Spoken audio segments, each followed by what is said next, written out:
ঘরটা খালি। দেওয়ালের দিকে মুখ ঘুরিয়ে বসে আছে একটা মেয়ে। ঘড়িতে তখন প্রায় 2:15। রুমে একটা টিমটিমে আলো জ্বলছে। সেই আলো গিয়ে পড়ছে একজোড়া গোলাপি ঠোঁটের ওপর। ছাঙ্গু পায়চারি করতে করতে হঠাৎ গিয়ে থামল ঘরটার সামনে। করিডোরের অন্যান্য অংশের তুলনায় এই জায়গাটা একটু বেশি ঠান্ডা মনে হচ্ছে না? কাঁচের দরজা দিয়ে দেখল একটা মেয়ে দেওয়ালের দিকে মুখ করে বসে আছে। বয়স বড়জোর 15 কি 16 হবে। ছাঙ্গু স্থির দৃষ্টিতে কিছুক্ষণ ওই দিকেই তাকিয়ে রইল। ওর সারা শরীর যেন অবশ হয়ে আসছে ধীরে ধীরে। মাথাটা ঝিমঝিম করছে। ছাঙ্গু আস্তে করে দরজাটা খুলল। এক পা করে এগোচ্ছে মেয়েটার দিকে। ছাঙ্গুর নিজের শরীরের ওপর আর কোনো নিয়ন্ত্রণ নেই। মেয়েটার গোলাপি ঠোঁট দুটোতে দেখা গেল একটা ক্রূর হাসি। ছাঙ্গু এগোচ্ছে ওর দিকে। বেশ খানিকটা সামনে গিয়ে মেয়েটার বিছানার সামনে দাঁড়িয়ে পড়ল ছাঙ্গু। মেয়েটা ধীরে ধীরে ছাঙ্গুর দিকে ঘুরল। মেয়েটার মুখে এক অদ্ভুত হাসি। চোখগুলো বড্ড মায়াবী মেয়েটার। নিজের মুখটা ছাঙ্গুর খুব কাছে নিয়ে গেল সে। মেয়েটার গরম নিঃশ্বাস শেষে লাগলো ছাঙ্গুর ঘাড়ে। সারা শরীর শিহরিত হলো ছাঙ্গুর। ধীরে ধীরে নিজের জিভটা বুলিয়ে দিল ছাঙ্গুর ঘাড়ে। হাত দুটো দিয়ে নিজের খুব কাছে টেনে নিল ছাঙ্গুকে। ছাঙ্গু নিজের শরীর থেকে সম্পূর্ণ নিয়ন্ত্রণ হারিয়ে নিজের শরীর এলিয়ে দিল মেয়েটার বাহুবন্ধনে। মেয়েটার কোমল ঠোঁট বুলিয়ে দিতে লাগলো ছাঙ্গুর মুখ, গলা এবং ঘাড়ে। এরপর ছাঙ্গুকে নিজের থেকে সরিয়ে নিজের শরীর থেকে জামা খুলতে লাগলো মেয়েটা। এখন ওর পরনে সামান্য কাপড়টুকুও নেই। গুটি গুটি পা এসে চলতে লাগলো। দরজা থেকে বেরিয়ে করিডোর দিয়ে হাঁটতে লাগলো সে। ছাঙ্গুও মন্ত্রমুগ্ধের মতো পিছনে হাঁটতে লাগলো। করিডোরের শেষ প্রান্তে এসে থামল মেয়েটি। ওর সঙ্গে ছাঙ্গুও এসে থামল। ছাগু, ছাগু। ছাঙ্গুর দিকে ফিরে কোমল স্বরে ডাক দিল মেয়েটা। এই ডাক শুনে নিজেকে আর আটকে রাখতে পারল না ছাঙ্গু। এগিয়ে গেল ওর দিকে। মেয়েটির শরীরের সমস্ত খাঁজ ছাঙ্গুকে আরো মুগ্ধ করে তুলল।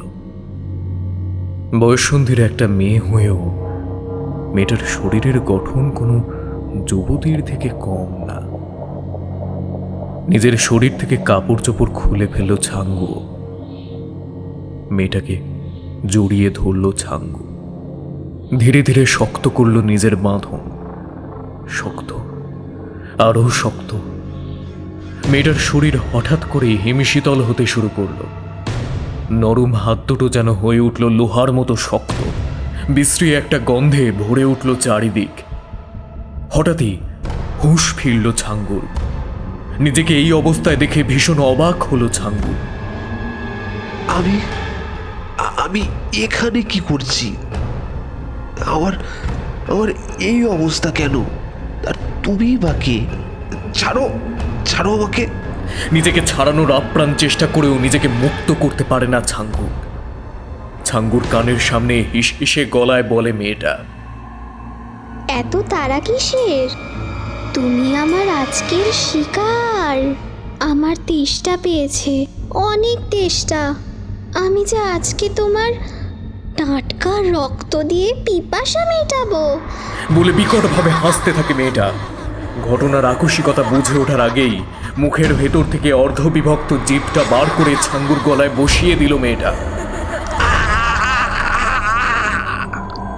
যন্ত্রণায় কাতরভাবে চিৎকার করতে লাগলো ছাঙ্গু। ছটফট করছে ছাঙ্গু। মেয়েটি পরিণত হয়েছে এক ভয়ঙ্কর প্রাণীতে।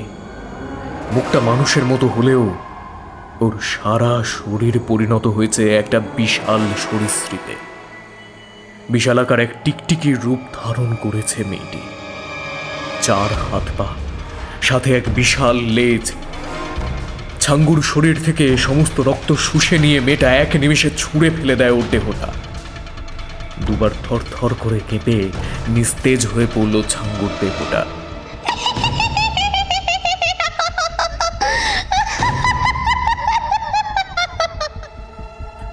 হেসে একটা হাসি হেসে ছাঙ্গুর দেহটা টপকে আবার সেই ঘরের দিকে এগোতে থাকলো দানবী। মুখে লেগে থাকা রক্ত জিভ দিয়ে চেটে নিল। বিকট সেই জন্তু থেকে ক্রমশ মানবাকৃতি ধারণ করতে থাকে সে। অবশেষে আবার কিশোরীতে পরিণত হলো সে। আস্তে আস্তে পরে নিল সাদা রঙের জামাটা। নিরীহ বালিকার রূপ নিয়ে শুয়ে পড়ল সে। ঠোঁটের কোণে লেগে থাকা শেষ রক্তবিন্দুটাও চেটে নিয়ে পাশ ফিরল।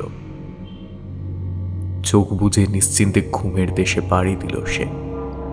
মুখের কোণে লেগে রইল পৈশাচিক এক ক্রূর হাসি। চারিদিক নিস্তব্ধ। করিডোরের এক কোণায় পড়ে রয়েছে ছাঙ্গুর রক্তশূন্য নগ্ন দেহটা। নমস্কার, আমি মেঘ আর তোমরা শুনছো সারপ্রাইজিং টেলস। সারপ্রাইজিং টেলসের সমস্ত গল্প শুনতে এখনই সাবস্ক্রাইব করো আমাদের ইউটিউব চ্যানেল। পাশে থাকা বেল আইকন প্রেস করতে ভুলো না যেন। তোমাদের জন্য রইল আজকের বিশেষ গল্প, মানসী ব্যানার্জির কলমে যৌবন খাকি।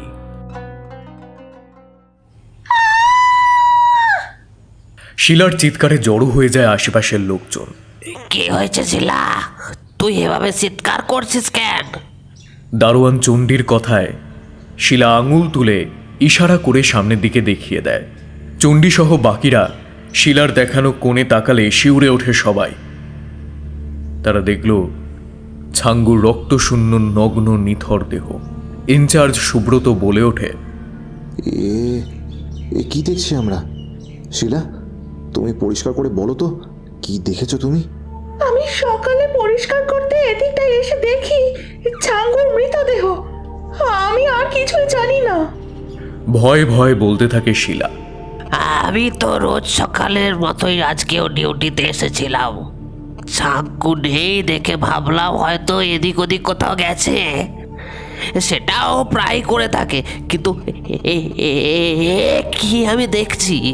বলে হাত দিয়ে নিজের দু চোখ ঢেকে নেয় সিকিউরিটি গার্ড চণ্ডী। স্যারকে খবর দিতে হবে এক্ষুনি। বলে সুব্রত ফোনটা নিয়ে অন্যদিকে চলে যায়। সবেমাত্র ঘুম থেকে উঠেছে তনয়। কয়েকদিনের ছুটিতে স্ত্রীকে নিয়ে দার্জিলিং বেড়াতে গিয়েছিল সে। কাল দুপুরেই ফিরেছে। ওয়াশরুমে যাওয়ার আগেই ফোনটা বেজে উঠল তনয়। ওহো, এত সকালে আবার কে ফোন করলো? দূর। একটু বিরক্তি প্রকাশ করলো তনয়।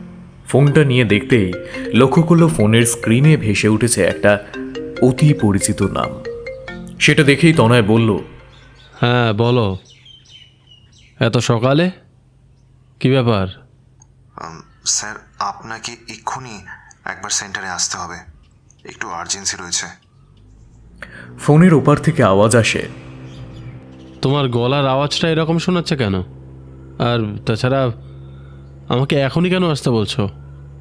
স্যার, ইটস আর্জেন্ট, আপনি তাড়াতাড়ি চলে আসুন। তনয় তাড়াতাড়ি বেরোনোর প্রস্তুতি নেয়। স্ত্রীকে বলে গাড়ি নিয়ে বেরিয়ে যায় তনয়। তনয় বসু শহরের এক বেসরকারি রিহ্যাবিলিটেশন সেন্টারের মালিক। 6 মাস পূর্বে রাত প্রায় 11টা। বৃষ্টি হচ্ছে মুষলধারে। মনে হচ্ছে বৃষ্টির দেবতা মানবজাতির ওপর নিজের সমস্ত রোষ যেন আজকেই দেখিয়ে দিচ্ছেন। রাস্তায় কোনো কাকপক্ষীকেও দেখা যাচ্ছে না। শহরের সমস্ত রাস্তায় জল থই থই করছে। এই দুর্যোগের রাতে গাড়ি নিয়ে হাই স্পিডে এগিয়ে চলেছে অনিমেষ। সঙ্গে আছে স্ত্রী কবিতা। প্রাকৃতিক এই দুর্যোগের থেকেও বড় দুর্যোগের মেঘ নেমে এসেছে ওদের জীবনে। ডাক্তারের কাছ থেকে ফিরছে ওরা। আবহাওয়া দপ্তরের পূর্বাভাস থাকা সত্ত্বেও আজকের অ্যাপয়েন্টমেন্টটা কোনোভাবেই মিস করতে চায়নি ওরা। তবে আজ ওদের শেষ আশাটুকুও ভেসে গেল সম্পূর্ণভাবে। ডাক্তার জানিয়ে দিয়েছেন আর কোনোদিনই মা হতে পারবে না কবিতা। বিয়ের প্রায় 8 বছর পর মা হতে চলেছিল কবিতা, কিন্তু মিসক্যারেজ হওয়ার ফলে 6 মাসে এসে নষ্ট হয়ে যায় বাচ্চাটা। আকাশ ভেঙে পড়ে অনিমেষ আর কবিতার ওপর। প্রচুর ডাক্তার বুদ্ধি প্রার্থনা করেও কোনো সুফল মেলেনি। যে যা বলেছে সব করেছে ওরা, কিন্তু সবই বৃথা। আজ শেষবারের জন্য একটা চেষ্টা করলো ওরা, তবে আজও খালি হাতেই ফিরতে হচ্ছে ওদের। অনিমেষ আর কবিতার মধ্যে বেশ কিছুদিন যাবৎ একটা দূরত্বের সৃষ্টি হয়েছে। গাড়িতে উঠে দুজন একে অপরের সাথে একটাও কথা বলেনি। এক অস্বস্তিকর নীরবতা। গাড়ি চালাতে চালাতে আচমকা ওদের গাড়ির সামনে একটা মেয়ে এসে পড়ে। হঠাৎ করে ব্রেক কষায় অনিমেষ আর কবিতা দুজনেই সামনের দিকে এগিয়ে যায়। নিজেকে সামলে নিয়ে অনিমেষ বলে, কবিতা, তুমি ঠিক আছো তো? হ্যাঁ অনিমেষ, আমি ঠিক আছি, কিন্তু কিন্তু আমাদের গাড়ির সামনে ওটা কে এসে পড়েছিল? হ্যাঁ হ্যাঁ, ঠিক বলেছ, আমি এক্ষুনি গিয়ে দেখছি। বলেই অনিমেষ গাড়ি থেকে বেরিয়ে সামনে দেখতে থাকে। চশমা ঝাপসা হয়ে যাওয়ায় কিছুই ঠিক করে দেখতে পাচ্ছে না অনিমেষ। চশমাটা খুলে এদিক ওদিক দেখে অনিমেষ। খেয়াল করলো ওদের গাড়ির সামনেই একটা মেয়ে এসে পড়েছে। এই মেয়েটা এখানে আসলো কি করে? গাড়ি থেকে বেরিয়েও তো ওকে দেখলাম না। মনে মনে বলতে থাকে অনিমেষ। কি গো, কি হলো? কবিতার কথায় সম্বিত ফেরে অনিমেষের। গাড়ি থেকে বেরিয়ে আসে কবিতাও। গাড়ির সামনে পড়ে থাকা মেয়েটাকে দেখে ঘাবড়ে গিয়ে কবিতা বলে, এ কি, মেয়েটা বেঁচে আছে তো? অনিমেষ আর কবিতা দুজনেই এগিয়ে যায় মেয়েটার কাছে এবং দেখে সে তখনও বেঁচে আছে। সামান্য চোট লেগেছে। এই বৃষ্টির মধ্যেও কি এখানে এই অবস্থায় একা ছেড়ে যাওয়াটা উচিত হবে না। হ্যাঁ অনিমেষ, ঠিক বলেছ তুমি। কবিতা আর অনিমেষ দুজনের সম্মতিতেই মেয়েটাকে ওরা গাড়িতে তোলে আর নিজের বাড়িতে নিয়ে যাওয়ার সিদ্ধান্ত নেয়। গাড়ির পেছনের সিটে মেয়েটাকে শুইয়ে দেওয়া হয়। বাড়ির উদ্দেশ্যে চলতে থাকে ওরা। অনিমেষ আর কবিতার অলক্ষ্যেই চোখ দুটো খুলল মেয়েটা। মুখে ফুটল একটা ক্রোড় হাসি। জিভটা একবার বুলিয়ে নিল ঠোঁট দুটোতে। বাড়িতে এসে অনিমেষ আর কবিতা নিজের জামা কাপড় বদলে নিল। কবিতা তাড়াতাড়ি করে মেয়েটার জামাটাও পাল্টে দিল। মেয়েটাকে দেখে বড্ড মায়া হলো কবিতার। কবিতার এতদিনের চাপা মাতৃত্ব যেন মেয়েটাকে সব উজাড় করে দিয়েছে। বেশ কিছুক্ষণ পর জ্ঞান ফিরল মেয়েটার। শরীরটা একটু ঠিক লাগছে এখন? হাতের থেকে দুধের গ্লাসটা রেখে মেয়েটার পাশে বসল কবিতা। মাথায় হাত বুলিয়ে দিতে দিতে কবিতা প্রশ্ন করে, তোমার নাম কি? আর এত রাতে এই দুর্যোগে তুমি রাস্তার মাঝে কি করছিলে? কিন্তু কবিতার কোনো প্রশ্নেরই উত্তর দেয় না মেয়েটা। কেবলই এক শূন্য দৃষ্টিতে কবিতার দিকে তাকিয়ে থাকে। এরই মাঝে অনিমেষ এসে পৌঁছয় সেখানে। কিছু জানতে পারলে কবিতা? না, কিছুই তো বলছে না। ভয় পেয়েছে মনে হয়। আজ রাতটা বিশ্রাম নিক, কাল সকালে দেখি কিছু যদি বলে। কবিতার কথায় অনিমেষ সম্মতি জানায়। কবিতা মেয়েটিকে নিয়ে শোয়ার ঘরে চলে যায়। অনিমেষ ড্রয়িং রুমে থেকে গেল। কবিতার সঙ্গে শোয়ার ঘরে যাওয়ার সময় মেয়েটা আস্তে করে ঘাটটা পেছনের দিকে ঘোরালো। সোফায় শুয়ে থাকা অনিমেষের দিকে একবার তাকালো সে। এক শয়তানি হাসি হেসে জিভটা নিজের ঠোঁটে বুলিয়ে নিল। গভীর রাত। বাইরে এখনো অঝোরে বৃষ্টি হচ্ছে। বিছানার একপাশে নিদ্রামগ্ন কবিতা। পাশেই শুয়ে আছে কিশোরী মেয়েটি। চোখ দুটো খোলা, রক্তিম লাল চোখ দুটো সিলিংয়ের দিকে তাকিয়ে আছে। একটা আরশোলার দিকে তাকিয়ে আছে মেয়েটি। আরশোলাটা যেদিকে যাচ্ছে ওর চোখ দুটো যাচ্ছে সেদিকে। কিছুক্ষণ পর বিছানায় উঠে বসলো কিশোরী। আরশোলাটা এক জায়গায় স্থির হয়ে গেল এর সাথে স্থির হয়ে গেল মেয়েটার চোখ দুটো। কিশোরীর ঠোঁটের কোণে ফুটে উঠল এক পৈশাচিক হাসি। ধীরে ধীরে ওর শরীরের পরিবর্তন করতে লাগলো। সারা দেহের চামড়া রুক্ষ, শুষ্ক আর খসখসে হয়ে উঠতে লাগলো। দেহ পরিণত হতে থাকলো সরীসৃপের দেহে। নিজের দ্বিবিভক্ত জিভটা দিয়ে আরশোলাটাকে মুখে ভরে নিল সে। জিভটা বুলিয়ে নিল লাল ঠোঁট দুটোতে। কিশোরী ফিরল কবিতার দিকে। কবিতার খুব কাছে গিয়ে ওর শরীরের ঘ্রাণ নিয়ে নিল একবার। এরপরই এক লাফে চলে গেল দরজার কাছে। লেজটা দিয়ে খুব আস্তে করে দরজা খুলে বেরিয়ে গেল শোয়ার ঘর থেকে। নিজের স্যাঁত স্যাঁতে শরীরটা নিয়ে বুকে ভর দিয়ে হিস হিসে একটা শব্দ করতে করতে চলে গেল কিশোরী। এবার অনিমেষের একদম কাছে চলে এসেছে সে। জিভটা দিয়ে স্পর্শ করলো অনিমেষের ঘাড়। চোখ দুটো জল জল করে উঠল। ঠিক সেই মুহূর্তে পায়ের একটা শব্দ শুনে সতর্ক হয়ে গেল কিশোরী। চোখের পলকেই আবার মানব রূপে ফিরে আসে কিশোরী। ঘর থেকে বেরিয়ে এসেছে কবিতা। কবিতার আসার শব্দে ঘুম ভেঙে গেছে অনিমেষেরও। ড্রয়িং রুমের আলো জ্বালিয়ে সেখানে মেয়েটাকে দেখে কবিতা জিজ্ঞেস করে, তুমি এখানে কি করছো? মেয়েটার নিষ্পলক দৃষ্টিতে তাকিয়ে থাকে কবিতার দিকে। অনিমেষের প্রশ্ন শুনেও নিরুত্তর থাকে মেয়েটি। কবিতা এক গ্লাস জল এনে দিলে মেয়েটা চকচক করে খেয়ে নেয় জলটা। বলো, শরীর খারাপ লাগছে? ভুলটা আমারই। জলের গ্লাসটা ফাঁকা হয়ে গেছিল, খেয়ালই করিনি। চলো, শোবে চলো।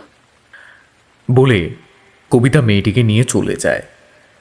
অনিমেষও আলো নিভিয়ে শুয়ে পড়ে। মেয়েটার যাওয়ার সময় শুধু একবার দেখে নেয় অনিমেষের দিকে।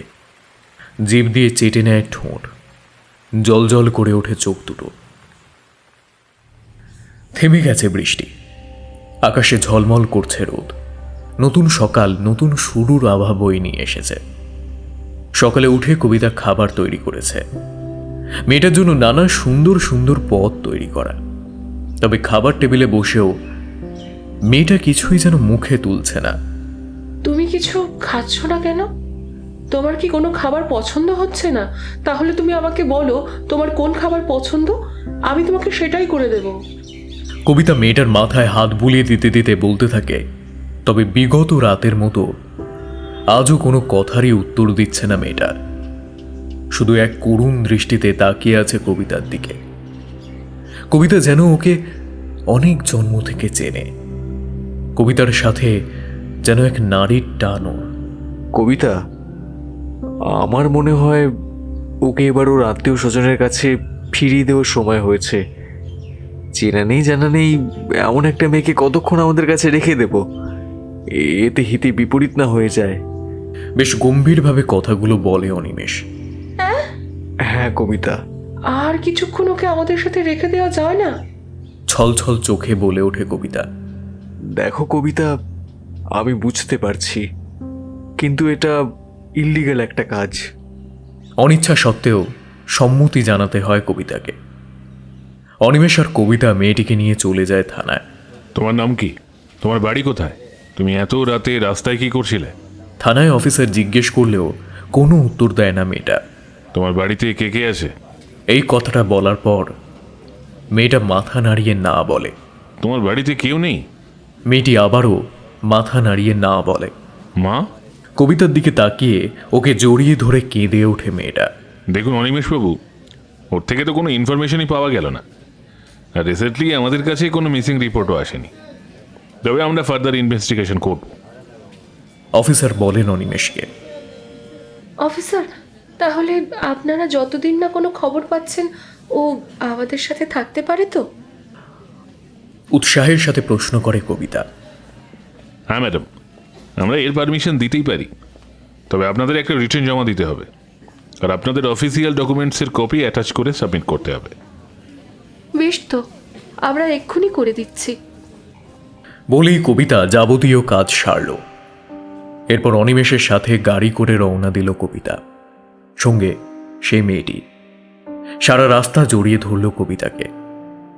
কবিতাও যেন নিজের থেকে একটুও দূরে সরালো না ওকে, আগলে রাখলো বুকে। মেয়েটির মুখে স্মিত এক হাসি, তা দেখে কবিতার চোখ দুটো যেন ছলছল করে উঠল। ওর মধ্যে থাকা সুপ্ত মাতৃত্ব আর যেন জেগে উঠেছে। বাড়ি গিয়ে আনন্দে ভরে উঠল কবিতার মন। অনি, কাল থেকে একটা কথাও ও বলেনি, কিন্তু আজ আমি ওর মুখ থেকে সবার প্রথম মা ডাকটা শুনতে পেলাম। আমার মনটা আনন্দে নেচে উঠল ওর মুখ থেকে মা শুনে। মেয়েটার একটা নাম রাখতে হবে তো। আর শোনো না, ওর জন্য ভালো দেখে কতগুলো জামা নিয়ে আসতে হবে। দেখো কবিতা, আমি তোমার এক্সাইটমেন্টটা বুঝতে পারছি, আর আমি তোমার আনন্দ মাটি করতেও চাই না। তবে এত তাড়াতাড়ি কোনো সিদ্ধান্তে এসো না, আগে অফিসার দত্তকে ফোন করতে দাও। তুমি না সত্যি পারো বটে। বিরক্তি প্রকাশ করে মেয়েটার সঙ্গে ঘরের ভেতরে চলে যায় কবিতা। মেয়েটার সাথে আনন্দ হৈ হৈ করতে করতে কেটে গেছে অনেকগুলো দিন। কবিতা মেয়েটার নাম রেখেছে প্রাপ্তি। এখন প্রাপ্তিও কবিতার সঙ্গে আনন্দে দিন কাটাচ্ছে। তবে এরই মাঝে অনেকটা দূরত্ব তৈরি হয়েছে কবিতা আর অনিমেষের মধ্যে। বেশ কয়েকদিন পরই থানা থেকে ফোন আসে অনিমেষের কাছে। হ্যালো অনিমেষবাবু, আমি থানা থেকে অফিসার দত্ত বলছি। হ্যাঁ অফিসার বলুন, কোনো খবর পাওয়া গেল? হ্যাঁ অনিমেষবাবু, সেই ব্যাপারেই কিছু কথা বলার জন্য আপনাকে ফোন করেছি। হ্যাঁ বলুন। আমাদের কাছে বিগত 6 মাসে কোনো মেয়ের মিসিং রিপোর্ট আসেনি। আমরা সম্পূর্ণ টিম মিলে খুব ভালো করে খোঁজ নিয়ে দেখেছি, কিন্তু কারোর বাড়ি থেকে এই বয়সের কোনো বাচ্চা মিসিং নয়। তবুও আমরা ফার্দার ইনভেস্টিগেশন চালাবো, কোনো খবর হলেই জানাবো। Okay sir. ফোনটা রাখার সাথে সাথেই পাশ থেকে কবিতা বলে ওঠে। কি বললো ইন্সপেক্টর? উৎসাহের সাথে কবিতা প্রশ্ন করলে অনিমেষ ইন্সপেক্টরের সাথে হওয়া সমস্ত কথা বলে কবিতাকে। অনিমেষের সব কথা শুনে খুব আনন্দ পায় কবিতা। কয়েকদিনের মধ্যেই অনিমেষ আর কবিতা আইনিভাবে দত্তক নেয় প্রাপ্তিকে। শুরু হয় ওদের নতুন জীবন। রান্নাঘরে খাবার বানাচ্ছে কবিতা, সামনে হাসি মুখে বসে আছে প্রাপ্তি। সবজি কাটতে গিয়ে হঠাৎ করে আঙুলটা কেটে গেল কবিতার। আঙুল থেকে কয়েক ফোঁটা রক্ত রান্নার টেবিলের ওপর গড়িয়ে পড়ল। কবিতা আঙুলটা নিয়ে বেসিনের কলে ধুয়ে নিল, তারপর ওষুধ লাগানোর জন্য ঘরে গেল। তুমি এখানে একটু বসো, আমি এক্ষুনি আসছি সোনা। প্রাপ্তির দিকে তাকিয়ে কথাগুলো বলতেই ও লক্ষ্য করল প্রাপ্তির চোখ দুটো বড় বড় করে টেবিলের রক্তের দিকে তাকিয়ে আছে। কবিতা বুঝতে পারল প্রাপ্তি হয়তো ভয় পেয়েছে। ওর মাথায় হাত বুলিয়ে কবিতা বলল, ওইটুকু রক্ত দেখে ভয় পায় না সোনামা। কবিতা চলে গেল। চকচক করছে প্রাপ্তির চোখ দুটো। ধীরে ধীরে চোখ দুটো রক্তিম বর্ণ ধারণ করল। গোলাপি ঠোঁট দুটো হয়ে গেল টকটকে লাল। জিভটা দিয়ে একবার ঠোঁটটা চেটে নিল প্রাপ্তি। খুব সন্তর্পণে এদিক ওদিক দেখে মুখের ভেতর থেকে দ্বিবিভক্ত জিভটা দিয়ে টেবিলের পড়ে থাকা কবিতার রক্তটা চেটে নিল প্রাপ্তি। কবিতার পায়ের আওয়াজ শুনে সতর্ক হয়ে যায় প্রাপ্তি। ঘর থেকে বাইরে এসে কবিতা একটু অবাক হয়ে যায়। কবিতার হাব ভাব দেখে মুখে একগাল হাসি নিয়ে প্রাপ্তি এগিয়ে এসে বলে, মা, আমি পরিষ্কার করে দিয়েছি। এসবের কি দরকার ছিল? তুমি আমার এত যত্ন করো, এত খেয়াল রাখো, আমি এটুকু করতে পারি না? বলেই কবিতাকে জড়িয়ে ধরে।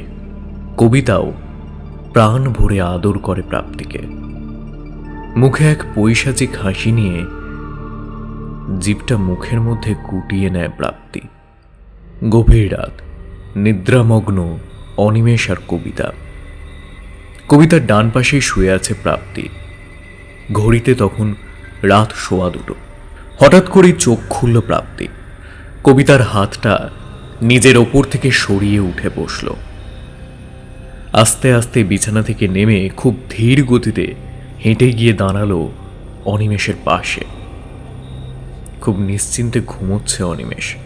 প্রাপ্তির মুখে ফুটে উঠল একটা শয়তানি হাসি। চোখ দুটো ধারণ করল রক্তবর্ণ। অনিমেষের খুব কাছে গিয়ে ওর সমস্ত শরীরের ঘ্রাণ নিল প্রাপ্তি। মুখটা হাঁ করে আরও কাছে এগিয়ে গেল অনিমেষের। প্রাপ্তির মুখের থেকে কয়েক ফোঁটা লালা ঝরে পড়ল অনিমেষের গলার কাছে। তৎক্ষণাৎ জিভটা দিয়ে চেটে নিল। ওর জিভটা একটু একটু করে ভেদ করে ঢুকে যেতে লাগলো অনিমেষের গলায়। হালকা যন্ত্রণা অনুভূত হওয়ায় অনিমেষের মুখ থেকে একটা চাপা গোঙানির শব্দ বেরিয়ে এলো। তখনই পাশ ফিরল কবিতা। প্রাপ্তি সতর্ক হয়ে সরে গেল অনিমেষের পাশ থেকে। আবারও গিয়ে শুয়ে পড়ল কবিতার পাশে। সকালে ঘুম থেকে উঠতেই অনিমেষ বুঝতে পারল ঘাড়ের কাছটা একটা হালকা ব্যথা অনুভূত হচ্ছে, আর সাথে খুব জ্বলছেও। কিন্তু এর কোনো কারণই খুঁজে পেল না অনিমেষ। আজ রাতেও সবাই ঘুমে আচ্ছন্ন। রাত তখন 2:15। প্রাপ্তি আজও বিছানা থেকে নেমে অনিমেষের কাছে গিয়ে ওর গলার কাছ থেকে কিছুটা রক্ত শুষে নেয়। তারপর আবার নিজের জায়গায় এসে শুয়ে পড়ে সে। প্রতিদিন এই একই ঘটনা চলতে থাকে, আর প্রতিদিন সকালে উঠে বাড়তে থাকে অনিমেষের ব্যথা। দিন দিন কেমন ফ্যাকাশে হয়ে যাচ্ছে অনিমেষ। চোখের নিচে পড়েছে গভীর কালি। ঘাটটা যেন একদিকে হেলে পড়েছে। কোনো কাজেই তেমন শক্তি পায় না সে। অনিমেষ, তোমাকে আজ কতদিন যাবৎ এত ক্লান্ত দেখাচ্ছে কেন? তোমার কি হয়েছে? জানি না কবিতা, বেশ অনেক দিন ধরেই সত্যি খুব ক্লান্ত হয়ে পড়ছি। আর দিন দিন যেন এই ক্লান্তি বেড়েই চলেছে। ঘাড়ের কাছটায় খুব যন্ত্রণা হয়, আর খুব জ্বলছেও মাঝে মাঝে। কই দেখি কোন জায়গাটা?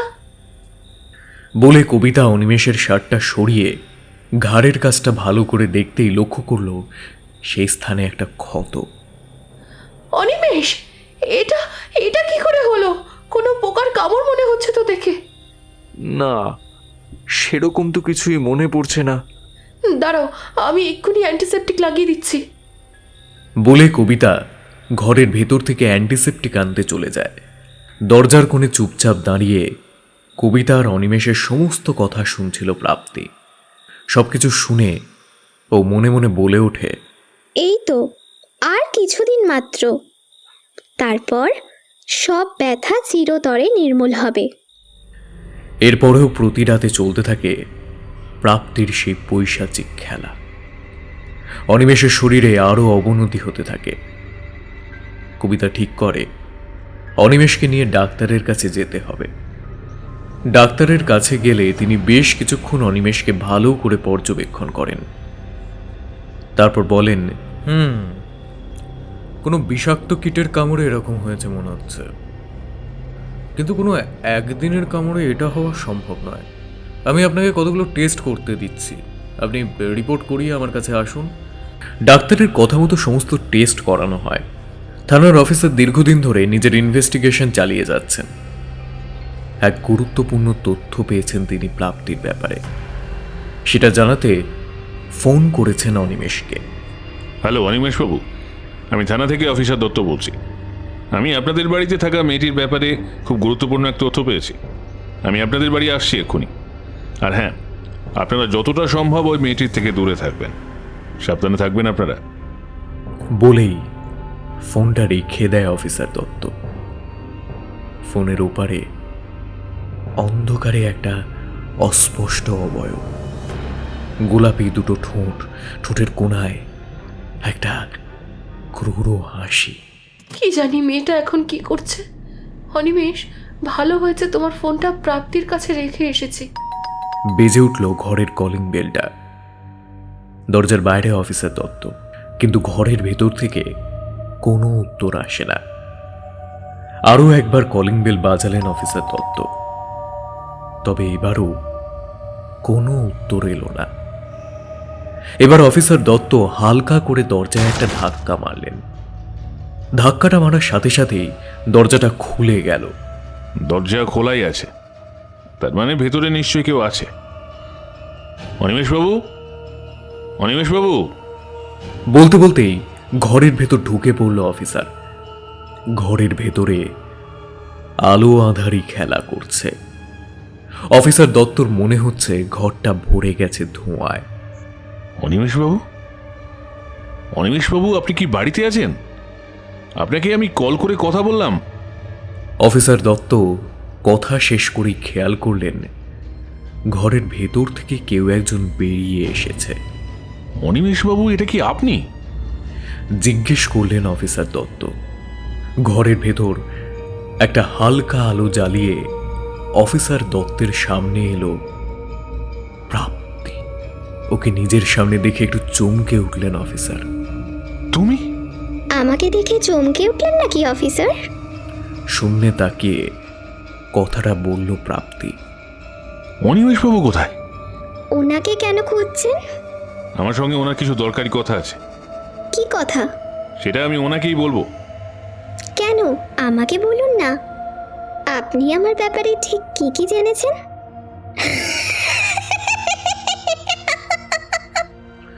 বলেই এক শয়তানি হাসি ফুটে ওঠে প্রাপ্তির মুখে। মানে কি বলতে চাইছো তুমি? একটু ঘাবড়ে যায় অফিসার দত্ত। মানেটা আপনি খুব ভালো করেই জানেন, তাও ঠিক আছে, আপনি আমার মুখেই শুনুন তাহলে। আপনি অনেক ইনভেস্টিগেশন করে শিশিরপুর গ্রামের খবর পেয়েছিলেন। সেখানে গিয়ে অনেক খোঁজ খবর করার পর জানতে পারলেন এক নিঃসন্তান দম্পতি সুভাষ আর আলোর কথা। বিয়ের অনেক বছর পরেও নিঃসন্তান ছিল ওরা, কিন্তু একদিন কোনো এক আত্মীয়ের বাড়ি থেকে ফেরার পথে একটা বাচ্চা ওরা কুড়িয়ে পায়। আর তারপর থেকেই সন্তান স্নেহে ওই বাচ্চাটিকে বড় করতে থাকে। কিন্তু হঠাৎ করে একদিন কোনো এক অজ্ঞাত কারণে ওদের বাড়িতে আগুন লেগে যায়। পুড়ে ধ্বংস হয়ে যায় সব কিছু। পুড়ে মৃত্যু হয় ওই দম্পতির। দুটো পোড়া মৃতদেহ উদ্ধার করা হয়, কিন্তু হদিশ মেলে না ওদের পালিতা কন্যার। তার জন্য কোনো ডায়েরিও করা হয় না। কিছুদিন পর বন্ধ হয়ে যায় সব কেস। কিছুক্ষণ থেমে প্রাপ্তি আবার বলতে শুরু করে। আশেপাশে খোঁজ খবর নিয়ে আমার ছবি দেখিয়ে আপনি খবর পান ওদের সেই পালিত কন্যাটি আমি। এতদূর তো আপনি খবর পেয়েছেন। এরপর না, এর আগের খবর আমি আপনাকে দিচ্ছি। নিঃসন্তান আলো আর সুজয় অনেক আদর যত্নে বড় করেছিল মেয়েটাকে। তবে বয়স বাড়ার সাথে সাথে মেয়েটির খিদে আর পিপাসাও বাড়তে থাকে। এতদিন ও ছোটোখাটো পোকামাকড় খেয়ে নিজের খিদে মেটাতো, কিন্তু এরপর একদিন হঠাৎই ওর নজর পড়ল বাড়ির পোষা ছাগলটির উপর। এক রাতে খুব সাবধানে বাইরে বেরিয়ে ছাগলটার কাছে যায়। ওটাকে দেখে মেয়েটার মুখ থেকে লালা ঝরতে থাকে। সঙ্গে সঙ্গে ও গিয়ে কামড় বসায় ছাগলটার ঘাড়ে। যন্ত্রণায় ছটফট করে ওঠে ছোট্ট প্রাণীটা। ওর শরীরের থেকে পরম তৃপ্তিতে সমস্ত রক্ত শুষে নিয়ে আবার নিজের ঘরে চলে যায় সে। হায় হায়, এ কি সর্বনাশ হলো আমাদের! সকালে উঠে চিৎকার করতে থাকে আলো। সকলে ভাবে রাতে হয়তো কোনো জঙ্গলি জন্তু বা জানোয়ার এসে এই কাণ্ড ঘটিয়েছে। এরপর থেকে প্রায়শই লোকের বাড়ির হাঁস, মুরগি, গবাদি পশু মারা পড়তে থাকে। প্রতিদিনই আলোচনা বসে, কিন্তু কোনো সুরাহা হয় না। এই সব কিছুই আড়াল থেকে দেখে হাসতে থাকে সেই মেয়েটা। কারণ এই সব কিছুর মূলে যে সেই। গ্রামবাসীরা ঠিক করে পালা করে তারা গ্রাম পাহারা দেবে। সেই মতোই কাজ শুরু হলো, কিন্তু এতে অসুবিধা হতে লাগলো সেই মেয়েটার।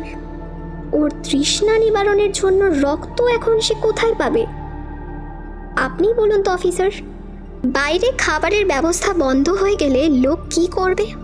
সে ঘরে মজুদ খাবারে হামলা পড়বে। তখন সে মেয়েটিও একই কাজ করলো। ও নিজের পরবর্তী শিকার হিসেবে বেছে নিল সুজয়কে। রাত তখন প্রায় 2টো। আলো আর সুজয় নিশ্চিন্তে ঘুমাচ্ছে। সে কিশোরী মেয়েটা অতি সপ্তপর্ণে সুজয়ের কাছে গিয়ে দাঁড়ালো। খুব ভালো করে নিজের শিকারকে দেখতে থাকলো এত সুন্দর শিকার দেখে ওর মুখ দিয়ে লালা ঝরে পড়তে লাগলো। ধীরে ধীরে পরিবর্তিত হতে লাগলো কিশোরীর সমস্ত শরীর। গায়ের চামড়া হতে লাগলো শুষ্ক আর রুক্ষ, হাত পাগুলো বদলাতে লাগলো কোনো এক বিশাল আকার টিকটিকির মতন। নিজের মুখের থেকে দিবিভক্ত জিভটা বের করে সোজা ঢুকিয়ে দিল সুজয়ের ঘাড়ে। ধীরে ধীরে শুষে নিতে লাগলো সুজয়ের শরীরের সমস্ত রক্ত। পরম তৃপ্তিতে সুজয়ের রক্ত দিয়ে মিটিয়ে নিল নিজের পিপাসা। দিনের পর দিন চলতে থাকে এরকম। সুজয়ের শরীর দিন দিন দুর্বল হতে থাকে, তবে সেই শয়তান নিজের কাজ চালিয়ে যায়। এরপর ওর শিকার হয় আলো। কিন্তু বেশি দিন ওর এইসব গোপন থাকলো না।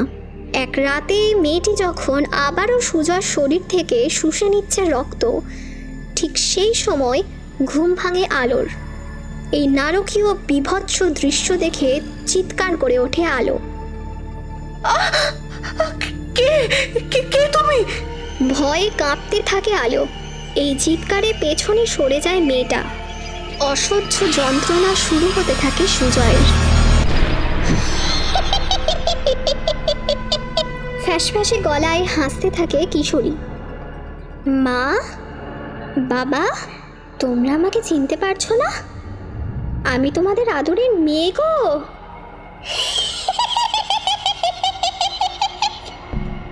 তোকে আমরা নিজের মেয়ের মতো ভালোবাসা দিয়েছি, যত্ন করেছি, আর শয়তান তুই।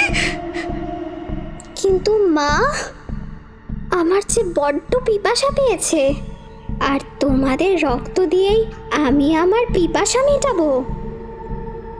রক্ত, রক্ত। মেয়েটি চিৎকার করে ঝাঁপিয়ে পড়ে আলো আর সুজয়ের ওপর।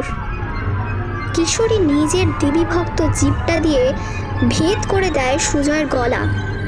কিছুক্ষণ ছটপট করে আলোর চোখের সামনে নিথর হয়ে পড়ে সুজয়। এরপর মুখে এক অমানবিক এক হাসি নিয়ে ধীরে ধীরে সে পিশাচি ঘোরে আলোর দিকে। আলো সেখান থেকে ছুটে পালানোর আগেই নিজের লেজটা দিয়ে আলোকে আষ্টে পৃষ্ঠে পেঁচিয়ে ফেলে সে পিশাচি। মুহূর্তের মধ্যেই জিভটা দিয়ে আলোর গলায় ঢুকিয়ে রক্ত শুষে নিতে থাকে সে। ছটফট করতে থাকে আলো, কিন্তু সেই পিশাচির নাগাল থেকে নিজেকে ছাড়াতে পারে না কিছুতেই। অবশেষে সেই কিশোরী রূপী পিশাচির কাছে হার মানে আলো। এত কিছু বলে চুপ হয়ে যায় প্রাপ্তি। ঘরে সম্পূর্ণ নীরবতা। পিশাচি কিন্তু নিজের কাজের কোনো চিহ্ন রাখে না, তাই সে জ্বালিয়ে দিল সব কিছু। সঙ্গে জ্বলল আলো আর সুজয়ের রক্তশূন্য দেহ দুটো। রাতের অন্ধকারে সেখান থেকে বেরিয়ে আসলো পিশাচি নিজের নতুন শিকার খোঁজার উদ্দেশ্যে। বেশ কিছুদিন এদিক ওদিক ঘোরাঘুরি করলো সে। জঙ্গলে জঙ্গলে ঘুরল, পশু পাখির রক্ত খেয়ে বেড়ালো। কিন্তু একবার যে মানুষের রক্তের স্বাদ পেয়েছে সে কি আর তা ভুলতে পারে? শহরের খুব কাছে চলে আসে সে। এরপর একদিন মেঘ ভাঙা বৃষ্টি শুরু হলো শহর জুড়ে। হাইওয়ে দিয়ে তীব্র গতিতে গাড়ি চালিয়ে যাচ্ছিল এক নিঃসন্তান দম্পতি। ব্যাস, নিজের পরবর্তী শিকার খুঁজে পেল সে। আর অফিসার জানেন, সে পিশাচি এখন আপনার সামনে দাঁড়িয়ে।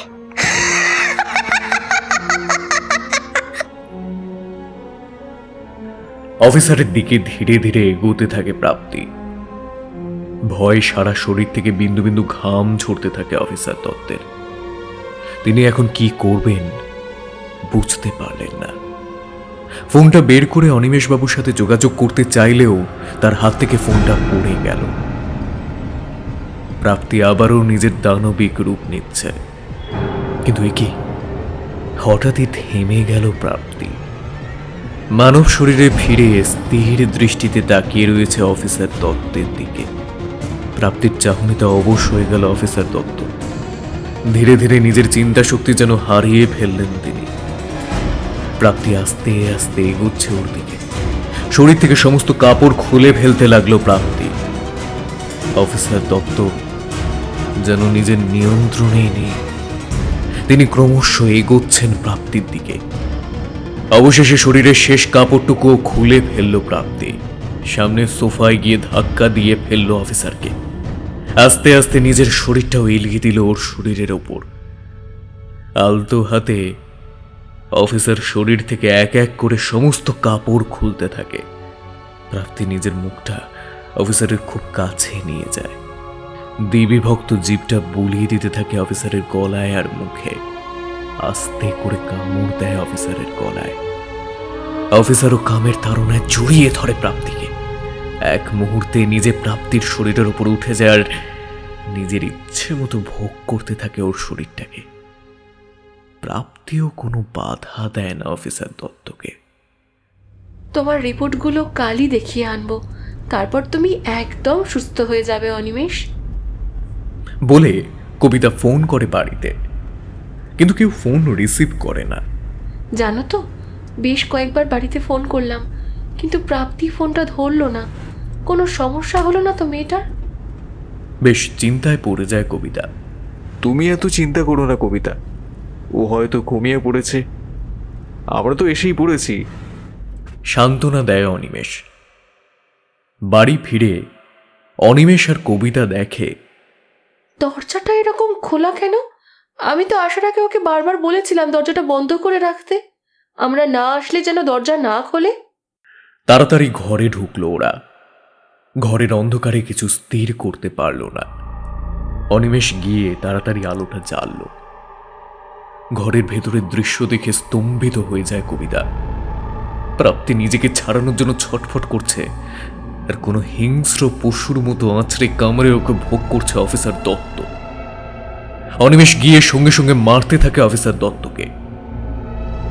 কবিতা প্রাপ্তির গায়ে একটা চাদর জড়িয়ে দেয়। শয়তান, তুই মানুষের রক্ষক হয়ে আমারই মেয়ের সর্বনাশ করতে চাইছিস। তবে অফিসার এখন নিজের মধ্যে নেই। অনিমেষ বেধড়ক মারতে থাকে ওকে। কিছুক্ষণ পর হুঁশ ফেরে অফিসারের। অনিমেষবাবু, আপনি বিশ্বাস করুন, আমি কিছুই করিনি। ও কোনো সাধারণ মেয়ে নয়, সাক্ষাৎ একটা পিশাচিনী। বলতে থাকে অফিসার, কিন্তু ওর কোনো কথাই শুনতে চায় না কেউ। ছি অফিসার, আপনি এতটা নীচ, নিজের কুকর্ম লোকানোর জন্য আমার মেয়েটার উপর দোষ চাপাচ্ছেন। ঘৃণায় ফেটে পড়ে কবিতা। আপনারা বিশ্বাস করুন, ও কোনো সাধারণ মানুষ নয়। ও সাক্ষাৎ একটা পিশাচ। ও আপনাদের শেষ করে দিতে এসেছে এখানে। দেখুন আপনারা ওর শয়তানি হাসিটা দেখুন। ও আপনাদেরকে শেষ করতে এসেছে। অফিসার দত্তর কথা শেষ হওয়ার আগেই আবারও মারতে শুরু করে অনিমেষ। প্রাপ্তি কবিতাকে শক্ত করে জড়িয়ে ধরে কাঁদতে থাকে।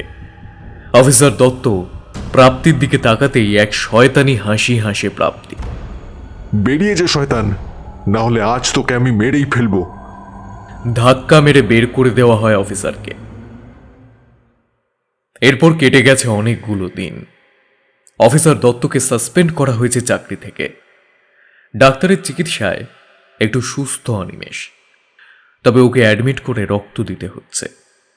কবিতা প্রাপ্তিকে নিয়ে যাতায়াত করে, কিন্তু বাড়িতে অনিমেষ না থাকায় সমস্যায় পড়ে প্রাপ্তি।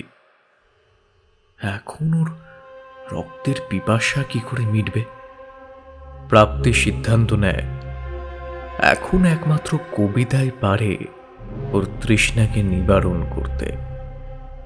তাই প্রতি রাতে কবিতার শরীর থেকে একটু একটু করে রক্ত শুষে নিতে থাকে প্রাপ্তি। ইদানিং বেশ ক্লান্ত আর দুর্বল লাগে কবিতার, শরীরে অসহ্য যন্ত্রণা, কিন্তু এর কোনো কারণই খুঁজে পায় না ও। অনিমেষের শরীরও তো ঠিক এইভাবে দুর্বল হয়ে পড়েছিল। আমারও কি? মনে মনে বলতে থাকে কবিতা। আয়নার সামনে গিয়ে নিজের ঘাড়ের কাছটা ভালো করে দেখতে থাকে, আর হঠাৎই লক্ষ্য করে ওর ঘাড়ের কাছেও একটা ক্ষত, ঠিক যেমন অনিমেষের ঘাড়ের কাছে দেখা গেছিল। একটু অবাক হয় কবিতা। রাতে ঘুমের মধ্যে আচমকা ঘুম ভেঙে যায় কবিতার। চোখ খুলতেই কবিতা দেখে প্রাপ্তি ওর মুখের খুব কাছে ঝুঁকে বসে রয়েছে, এক দৃষ্টি তাকিয়ে আছে ওর দিকে। ঘাবড়ে যায় কবিতা। কি হয়েছে সোনামা তোমার? তুমি এত রাতে এভাবে বসে আছো কেন? কিছু বলবে? নিজেকে সামলে নিয়ে কবিতা প্রশ্ন করে। কবিতা লক্ষ্য করে প্রাপ্তির ঠোঁটের কোণে লাল রঙের কিছু লেগে আছে। ঘাড়ের কাছটা ব্যথা করছে আর জ্বলছেও। সেখানে হাত দিতেই কবিতা হাতে তরল চটচটে কিছু একটা অনুভূত হলো। হাতটা কাছে এনে কবিতা দেখে ওর ঘাড়ের কাছ থেকে রক্ত বেরোচ্ছে। এর কারণ ওর মাথায় আসে না, তবে অনিমেষে সেই মলমটা তৎক্ষণাৎ লাগিয়ে নেয় কবিতা। কষ্টটা অনেক কমে, কিন্তু মনে এক প্রশ্ন জাগে। কু ডাকতে থাকে ওর মন। সারা রাত আর ঘুম আসে না। অবশেষে বাড়ি ফেরে অনিমেষ। এখনও অনেকটা সুস্থ। একদিন মোবাইল দেখার সময় হঠাৎ কল লিস্টটা চেক করে অনিমেষ। সেখানে অফিসার দত্তের আসা কলটি চোখে পড়ে ওর। কল রেকর্ডে গিয়ে অফিসার দত্তের সম্পূর্ণ কথা শোনে অনিমেষ। মনে গভীর সন্দেহের উদ্ভব হয় ওর। থানায় খবর নিয়ে জানতে পারে অফিসার দত্তকে কাজ থেকে সাসপেন্ড করা হয়েছে।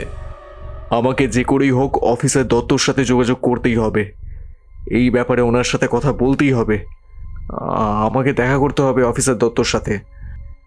সিদ্ধান্ত নেয় অনিমেষ। পরের দিনই অনিমেষ বেরিয়ে পড়ে অফিসার দত্তর সঙ্গে দেখা করতে। কবিতাকে এই ব্যাপারে কিছুই জানায়নি সে। অনিমেষ গিয়ে পৌঁছয় অফিসার দত্তের বাড়ি। কলিং বেল বাজাতেই অফিসার দত্ত বাড়ির দরজা খোলেন। অনিমেষকে দেখে একটু অবাক হন না অফিসার দত্ত। আমি জানতাম আপনি আসবেন অনিমেষ বাবু, ভেতরে আসুন। অফিসার দত্তর কথায় ভেতরে যায় অনিমেষ। আমি জানতাম আপনি আসবেন। আপনি জানতেন আমি আসবো? হ্যাঁ, কারণ যে সমস্যা আপনাদের ঘরে এসেছে তার জন্য আপনার আমার কাছে আসতেই হতো। আপনি যখন জানেন তাহলে বলুন আপনি কি জানেন। আপনি বিশ্বাস করুন অনিমেষবাবু, আমি নির্দোষ। আমি সেদিন ওর সাথে কিচ্ছু করিনি। ওর মধ্যে এক সম্মোহিনী শক্তি আছে।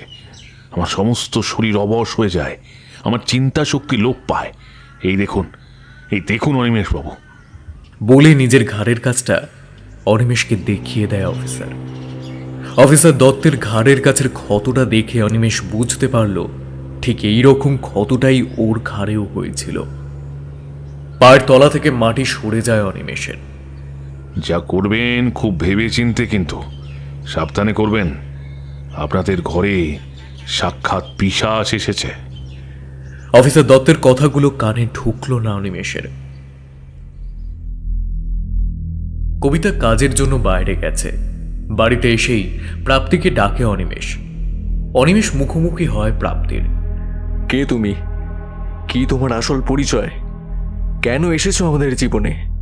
কি চাও তুমি? এক নাগারে প্রশ্ন করে অনিমেষ। বাবা, তুমি এসব কি প্রশ্ন করছো? আমি তো কিছুই বুঝতে পারছি না। নিরীহ কোনো প্রাণীর মতো বলে প্রাপ্তি। থামো, আর কোনো অভিনয় করো না। আমি তোমার সমস্ত সত্যি জেনে গেছি। তুমি কোনো মানুষ না, তুমি সাক্ষাৎ একটা পিশাচ। চিৎকার করতে থাকে অনিমেষ। কিছুক্ষণ সম্পূর্ণ চুপ থাকে প্রাপ্তি। তারপর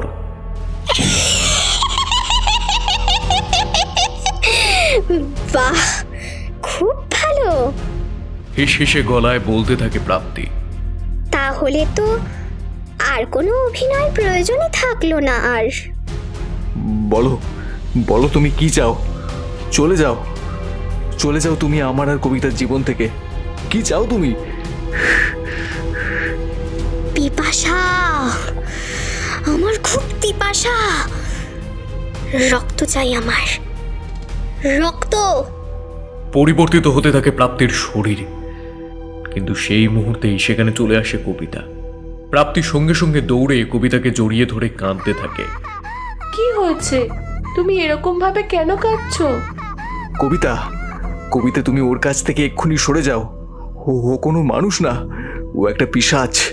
ও আমাদেরকে ধ্বংস করতে এসেছে। সরে যাও কবিতা, তুমি সরে যাও এক্ষুনি। চিৎকার করতে থাকে অনিমেষ। এই বাচ্চা মেয়েটার নামে তুমি কেন বলছো এইসব কথা? আমি মানছি ও আমাদের নিজেদের সন্তান নয়, তা বলে তুমি একটা অবুঝ বাচ্চার নামে এইসব বলবে? ছি অনিমেষ, ছি।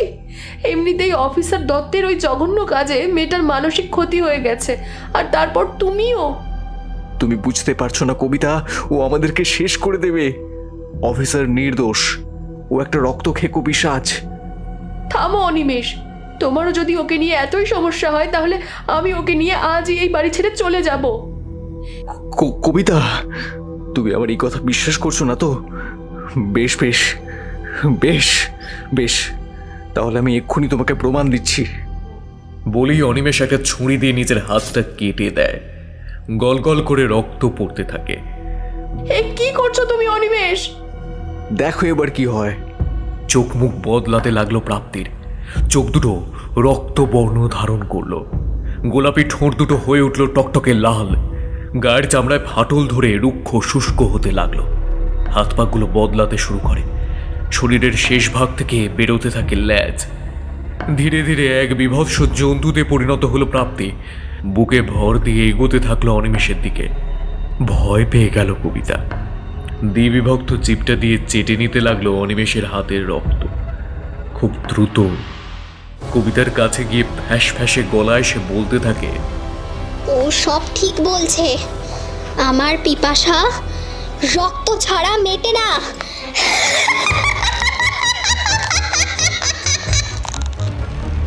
বলেই নিজের জিভটা ঠুকিয়ে দিল অনিমেষের গলায়। সমস্ত রক্ত শুষে নিল এক লহমায়। পড়ে রইল অনিমেষের রক্ত শূন্য দেহটা। স্তম্ভিত কবিতা। নিজের ফ্যাঁস ফ্যাঁসে আওয়াজে কবিতাকে কিছু বলতে থাকলো সেই পিশাচি। ইতিমধ্যে ওদের বাড়িতে এসেছে অফিসার দত্ত, কিন্তু ওর কিছু করার আগে কবিতার জীবন কেড়ে নিল ওই পিশাচি। আলো আর সুজয়ের মতো পরিণতি হলো কবিতা আর অনিমেষেরও। ঘর থেকে বেরোনোর আগে ঘরে আগুন লাগিয়ে শেষ করে দিল কবিতা আর অনিমেষের মৃতদেহ। সে আগুনে চাপা পড়ল অফিসার দত্ত।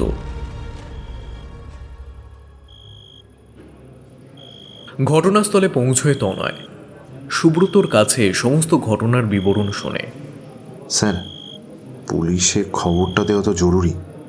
কিন্তু পুলিশে খবর দিলে আমাদের ভীষণ বদনাম হবে। আমাদের রেপুটেশন একেবারে ধুলোয় মিশে যাবে, বুঝলে সুব্রত। এর থেকে বরং ওর বাড়ির লোককে কিছু টাকা দিয়ে কেসটা ধামা চাপা দিতে হবে, বুঝলে। তনয়ের কথায় মাথা নেড়ে সম্মতি জানালো সুব্রত। বেরিয়ে আসার সময় থমকে দাঁড়ালো তনয়। এই মেয়েটাকে সুব্রত? নতুন পেশেন্ট স্যার। একটা ট্র্যাজিক ইনসিডেন্টে মা বাবা দুজনেই মারা গেছে। মেয়েটাকে শুধু বাঁচানো গেছে, তবে রেস্কিউ করে আনার পর থেকে কোনো কথাই বলেনি মেয়েটা। ভীষণভাবে ট্রমাটাইজড। নিজের নামটা পর্যন্ত বলতে পারেনি, কিন্তু থেরাপি চলছে। সুব্রত জানায় তনয়কে। I C. আমি একবার রিয়াকে ফোন করছি, ও এই লিগ্যাল ব্যাপারগুলো দেখে নেবে। বলে নিজের স্ত্রীকে ফোন করে। কিছুক্ষণের মধ্যেই তনয়ের স্ত্রী রিয়া পৌঁছে যায়। তনয়, আমি এসে গেছি। তনয় রিয়াকে সমস্ত ঘটনা জানায়। রিয়া ওকে আশ্বাস দেয় নিজের পুলিশ বন্ধুকে দিয়ে ও সব কিছু সামলে নেবে। রিয়ার তনয় বাড়ি ফিরে আসার সময় নতুন মেয়েটা তাকিয়ে থাকে রিয়ার দিকে। মেয়েটাকে দেখে মায়া হয় রিয়ার। এই মেয়েটার কথাই বলেছিলাম তোমাকে। আহারে, কি মিষ্টি মুখটা। এতটুকু বয়সে কত কিছুই না সহ্য করতে হচ্ছে। রাতে শুয়ে কিছুতেই ঘুম আসছে না রিয়ার। বারবার মেয়েটার মুখটা মনে পড়ছে। এই তনয়, এই এই তুমি কি ঘুমিয়ে পড়েছো? শোনো না একটু। পাশে থাকা তনয়কে ডাকতে থাকে রিয়া।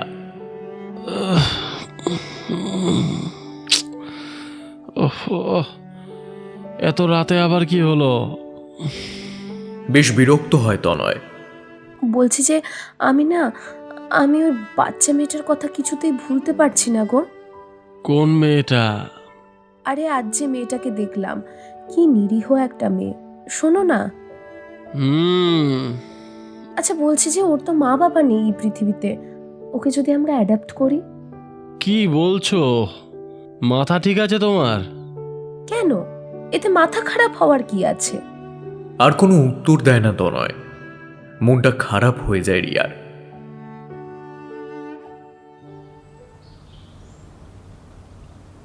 রিয়ার বন্ধুর সাহায্যে তনয়ের কেসটা মিটে যায়।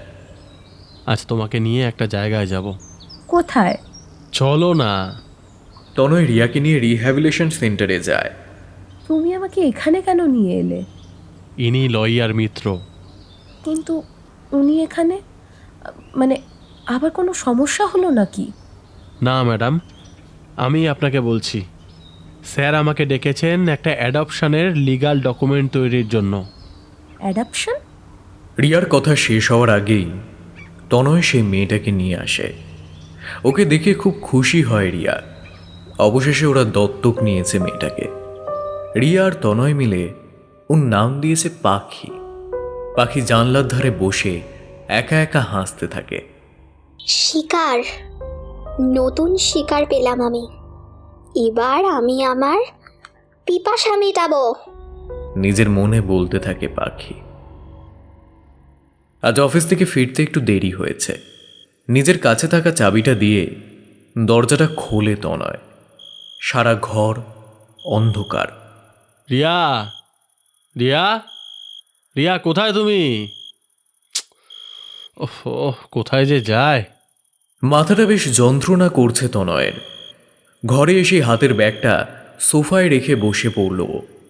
গলার টাইটা খুলে হালকা করে শরীরটা এলিয়ে দিল তনয়। কিছুক্ষণের মধ্যে ঘুমিয়ে পড়ল তনয়।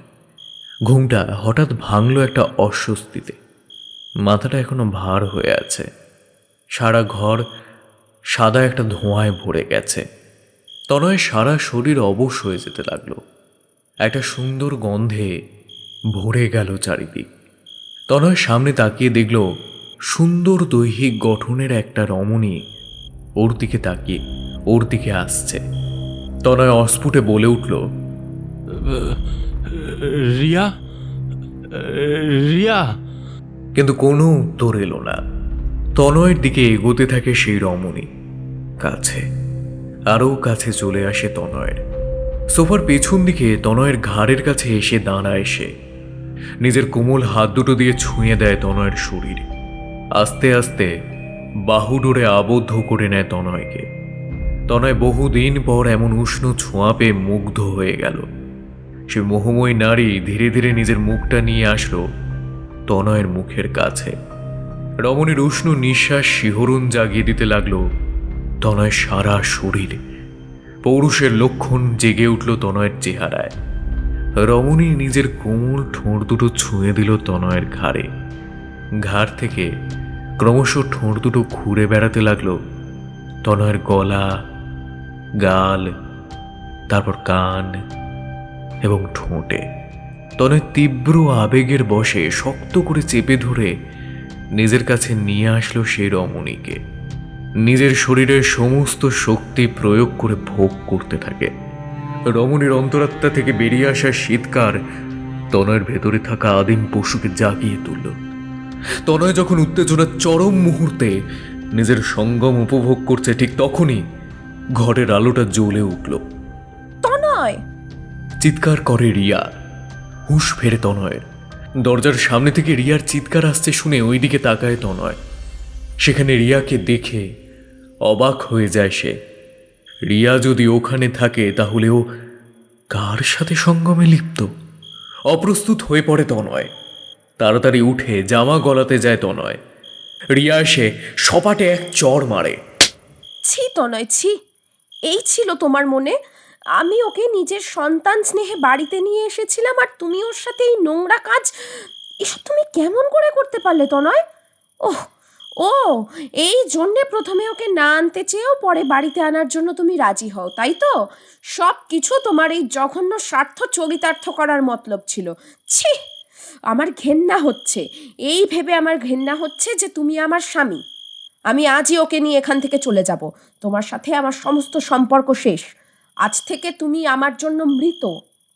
বলে সোফা থেকে তুলে পাখিকে হনহন করে ঘরের ভেতরে নিয়ে যায়।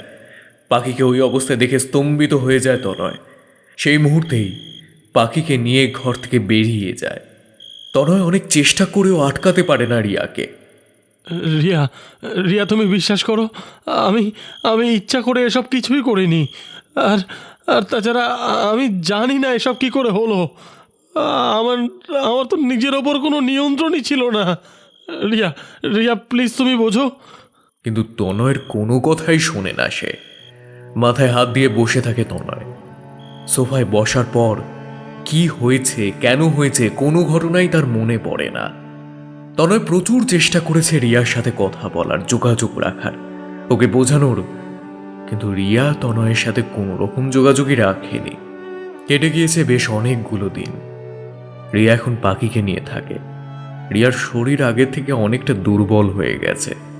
চোখের নিচে গভীর কালি, চোখ মুখ ফ্যাকাশে, ক্লান্তির ছাপ শরীরে, অসহ্য যন্ত্রণা সারা শরীর জুড়ে। আর রিয়ার অলক্ষ্যেই ওর ঘাড়ের কাছে বেড়ে উঠছে একটা ক্ষত। ড্রয়িং রুমে একা বসে আছে তনয়। হঠাৎ দরজায় খটখট শব্দ। দরজাটা খুলল তনয়। আপনাকে তো ঠিক চিনলাম না। দরজা খুলে বলল তনয়। আপনি আমাকে চিনবেন না? আমি প্রাক্তন এসপি মলয় দত্ত। আপনার সাথে কয়েকটা অত্যন্ত জরুরি কথা ছিল। আমার সাথে? আসুন আসুন, ভেতরে আসুন। তনয়ের কথায় অফিসার দত্ত ভেতরে গেলেন। আপনি রিসেন্টলি একটি মেয়েকে দত্তক নিয়েছেন, ঠিক তো? হুম। ও কোনো সাধারণ মেয়ে নয়, ও সাক্ষাৎ একটা পিশাচ। মানে? অফিসার দত্ত বিস্তারিতভাবে সমস্ত ঘটনা বলেন তনয়কে। সব ঘটনা শুনে মাথায় আকাশ ভেঙে পড়ে তনয়ের। এ কি বলছেন আপনি? এ তো সর্বনাশ হয়ে গেছে। ওই পিশাচি তো এখন আমার স্ত্রীর সঙ্গে আছে। কি? আপনি কেন ওদের একা ছেড়েছেন? আসলে অফিসার দত্ত, আমি এক জঘন্য অপরাধ করে ফেলেছি। নিজের মুখে নিজের কৃতকর্মের কথা বলে তনয়। না না তনয়বাবু, এতে আপনার কোনো দোষই নেই। ও মায়া জানে। একই ঘটনা ঘটিয়েছে আমার সাথেও। আমি কবিতাকে বাঁচাতে গেলে ও বাড়িতে আগুন ধরিয়ে দেয়। তবে ভগবানের কৃপায় আমি বেঁচে যাই, কিন্তু গুরুতরভাবে আহত হই। সুস্থ হওয়ার পর আমি ওর ব্যাপারে খোঁজ নিতে থাকি, আর অবশেষে আপনাদের খবর পাই। তনয়বাবু, আমাদের আর দেরি করলে চলবে না।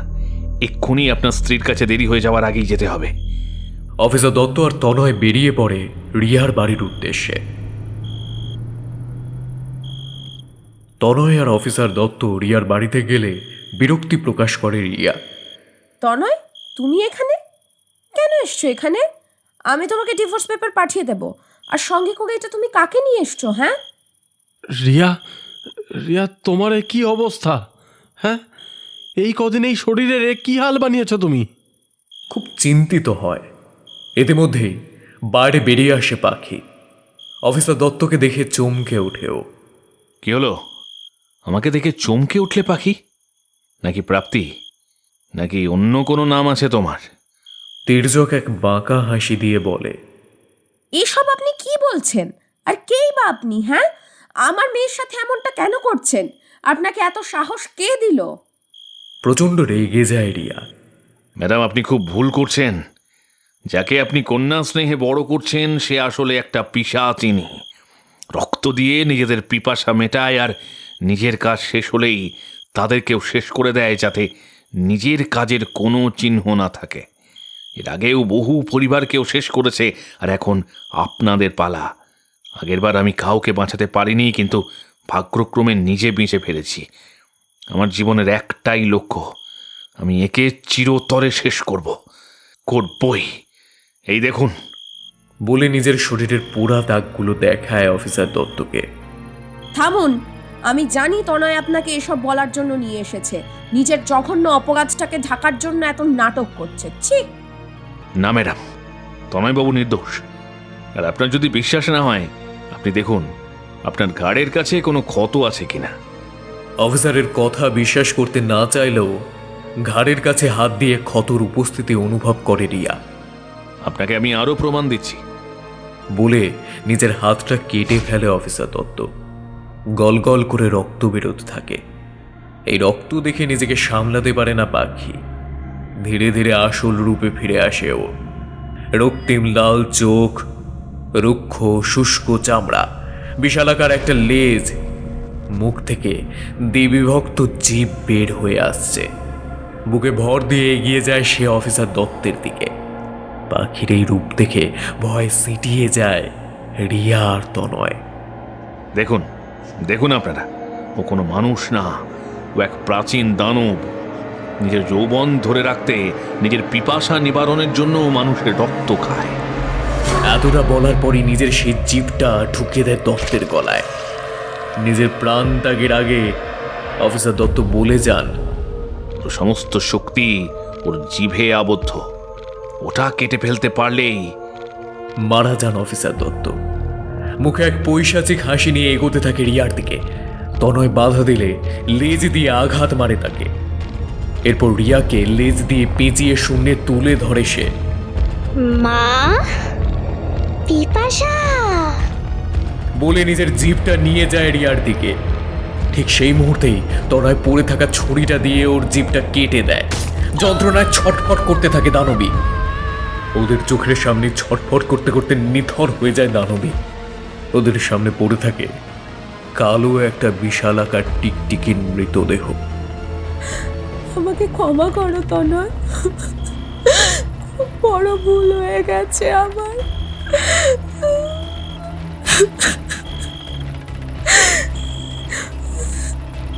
বলে তনয়কে জড়িয়ে কাঁদতে থাকে রিয়া। না, এতে তোমার কোনো দোষ নেই। আমরা আমরা আবার সুন্দর করে নিজেদের জীবনটা নতুন করে শুরু করব। চিন্তা করো না, আমি আছি। তনয় জড়িয়ে ধরে বলতে থাকে রিয়াকে,